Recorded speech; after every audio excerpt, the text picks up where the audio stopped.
Oh my god, I'm so excited. It's State of the Game number 114. 27th of March. Let's go.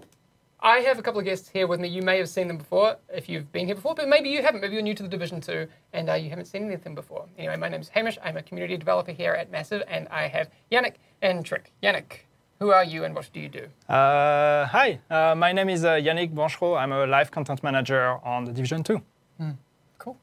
I'm Trick Dempsey. I'm a senior game designer on Division 2. Yes.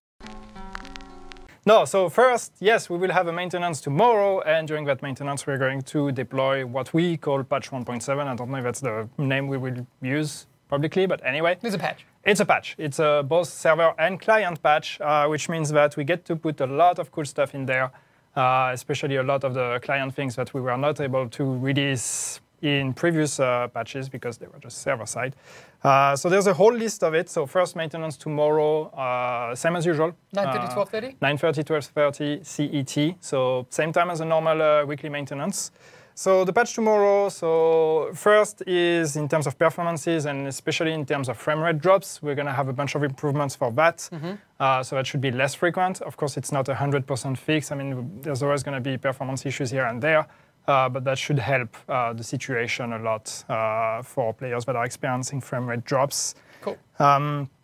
We're also going to deploy the remaining fixes for the skills going on cooldown automatically. Those are mostly fixed now. Yeah, so we had a first fix that fixed most of it, but there were still instances that basically were the same behavior. So you would still experience, like I start my skill or I launch my skill and it just directly goes on a 15 seconds cooldown.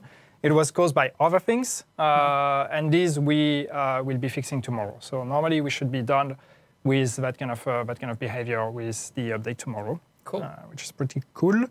We are also putting the final pass on the scaling issue when playing co-op with different levels. So we had the first pass on that also in the last maintenance where we looked at NPC damage, and here we have the second pass, which is the one that's basically looking at armor value.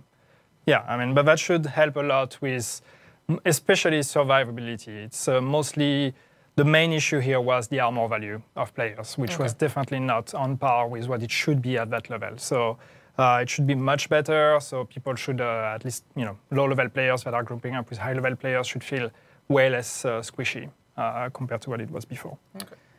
Other good things we have in there, we are fixing the issue with some specific headsets where you could completely lose the audio of the game. So that's going to be fixed. Good one, the clan colors. The clan color for group members. Do you know it? Is changed. I still don't know what the color is. Duplicates. So duplicates in apparel caches. So there was an issue where when you would open apparel caches, you would sometimes be shown like a placeholder gray backpack that you would get from that apparel cache. That was not what you actually got. That was a display issue when you were getting a duplicate or things like that. So now you're actually going to be shown what you're actually getting, which is nice. It's navigate category and mark as junk that are the same trigger on a controller. This will be fixed. We will be releasing the Tidal Basin update on April 5th. Usually, and that's the thing actually, usually we would deploy updates, like big updates like that on a Tuesday, but that one is an exception and we're doing it on a Friday. So when you come back in from the update, if you are in World Tier 4, you will see a new mission in which plot happens. And this new mission will say, oh, here is your reason and excuse for being able to finally go and strike Tidal Basin. It's a stronghold, right? Which is a stronghold. Okay. Which, as per the rhythm of the rest of Endgame, is that means that once you've defeated that Tidal Basin mission, you will be promoted to World Tier 5. And now the gear score bracket is between 450 and 500. And sort of a small slew of new build opportunities become available to you because you're going to, when you defeat the boss there, encounter your first set of gear set items. There are 3 gear sets coming out with the Tidal Basin update. Some people have already seen information about True Patriot. Yeah. There's another one called Ongoing Directive, and another one called Hardwired. They can drop from Black Tusk enemies. They will drop from invaded missions because when even more plot happens inside of World Tier 5, suddenly invasions can happen again, and another stronghold can become invaded along with other missions, and those missions can include missions that are not part of the current in-game campaign. And invaded missions will have selectable difficulty in World Tier 5, including a new difficulty that you've never seen before called Heroic. Okay, so let's talk about that, because I guess the first thing that players are like, well, do I have to do them? No. We didn't lock anything behind Heroic difficulty that you couldn't get in the rest of the game because we recognized, hey, Heroic is a very hardcore mode.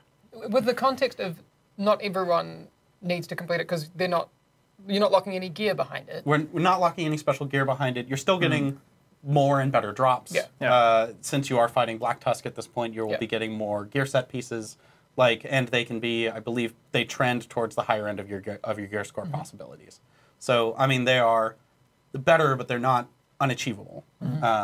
So it's more of, hey, this is a challenge for you. Essentially, we've thrown the glove down. Beat this. Yeah. I like that. Just because I know there's going to be a lot of questions about this. Yes. Because once you hit World Tier 5, Yep. the invaded stuff starts happening. On what kind of cadence? Is it a weekly reset?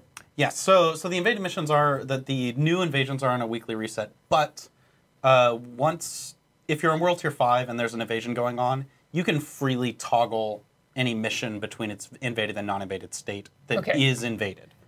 Each with their That own is invaded. difficulty levels. Yes. So you have invaded and non-invaded.